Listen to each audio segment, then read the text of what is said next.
আপনার ক্যান্সার যতই জটিল হোক, আশা এখনও রয়েছে। ডক্টর সারোয়ার স্যারের এমন রোগী সুস্থ হয়েছেন যাদের জন্য সকল চিকিৎসা ব্যর্থ হয়েছিল। সুতরাং এখনই ব্যবস্থা নিন। বেশি টাকা খরচ নয়। ডক্টর সারোয়ার স্যারের হোমিও চিকিৎসায় কিডনি ও লিভার রোগীদের ব্যয়বহুল অপারেশন ছাড়াই সুস্থ করেছেন। সুতরাং সিরিয়াল দেওয়ার জন্য আজই যোগাযোগ করুন নিচে দেওয়া নাম্বারে।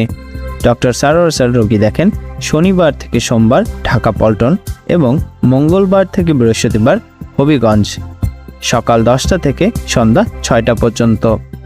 সুতরাং ক্যান্সার হলে অ্যান্সার নেই, এই কথার ভিত্তি নেই। সবাই ভালো থাকবেন। আল্লাহ হাফেজ।